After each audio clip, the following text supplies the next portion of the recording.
Hi మిన్ను, ఈ sorry ఎలా ఉంది? బాగుంది. ఎక్కడికి వెళ్తున్నా పెద్దమ్మ? మా ఫ్రెండ్ వాళ్ళ పాప బర్త్డేకి వెళ్తున్నాను.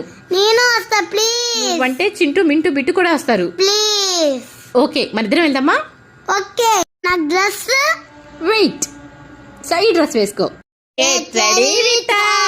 నేనైతే రెడీ అయిపోయా. మిన్ను ఇది మిన్ను. పెద్దమ్మ వచ్చేసా. ఓకే, సూపర్ ఉన్నావు. ఫస్ట్ టైం ఐలైనర్ కాజల్ పెట్టా. ఎలా ఉంది నీకు? బాగుంది. ఓకే, లిప్స్టిక్ లో ఒక లిప్స్టిక్ నువ్వు తీసుకో, ఒక లిప్స్టిక్ నేను తీసుకుంటా. ఓకే. లిప్స్టిక్ వేసేసాక ఈ బ్యాంగిల్స్ నువ్వైతే తీసుకో, ఈ బ్యాంగిల్స్ నేను వేసుకుంటాను. సో ఈ చైన్ నీకు చాలా బాగుంది. సో ఎంత క్యూట్ ఉన్నావో మిన్ను. ఈ చైన్ నేను వేసుకుంటున్నాను. ఓకేనా మిన్ను? పెద్దమ్మ ఇయర్ రింగ్స్ మర్చిపోయా. ఓకే, ఇది బాగుందా ఇది బాగుందా? ఇది. ఓకే, ఇద్దరం బాగున్నామా? బాగున్నాం. రెడీ నా పార్టీకి Minnu? Ready. Okay, hey guys, ఈ వీడియో మీకు నచ్చినట్లయితే లైక్ చేయండి, షేర్ చేయండి, సబ్స్క్రైబ్ చేయండి. Bye bye.